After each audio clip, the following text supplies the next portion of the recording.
Assalomu alaykum. Biz Toshkent yangi yo'ldamiz. 9 ta tomba qo'yilishi kerak. Hadi balandligini keyin aniq qilamiz. Hozir podushkani qo'yib olaylik.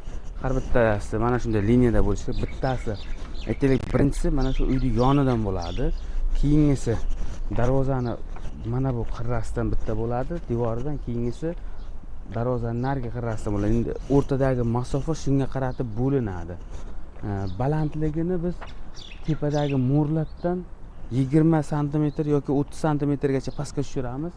Sababi tunukaфон o'sha bilan bir xil bo'ladi. Agar bu tomni o'zgartirmaydigan bo'lib tumbani qisqaroq qilsak, tunukaфон erta kelajakda mana bu eshik derazadan bir 20 sm tepagacha borib qolyapti. Shuning uchun endi bitta variant bo'lyapti. Tomni ozroq qismini kesib tashlab, sinadigan burchakni teparoqqa chiqarib ketmoqchimiz. O'shanda tomni sinadigan burchagini o'sha tepadan hisoblab tushirmoqchimiz. Tomba balandroq bo'ladi, tunukaфон tomdan bir 30 sm pastda bo'ladi shunda.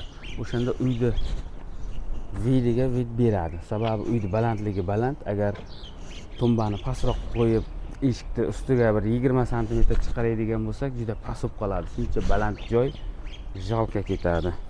Shuning uchun 9 ta bo'lyapti mana shu yerda. Hammasini mana shunday. Endi hozir uyning narigi tomonida bitta bo'lsa, keyingisi mana shu yerda bitta bo'ladi. Keyingisi bu devorda to'g'rida bo'ladi. Nariyoqda ham darvozaxona bor. U ham xuddi shunday ikkita to'g'rida bo'ladi. O'rtadagi masofa bo'lib tashlanadi.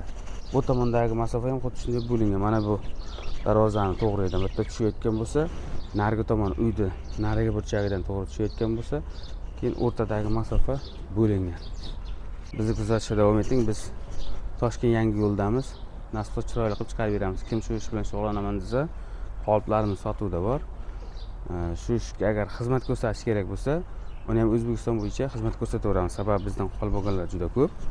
O'shalar nomerlarini beramiz. O'sha kishilar borib chiroyli qilib qo'yib beradi.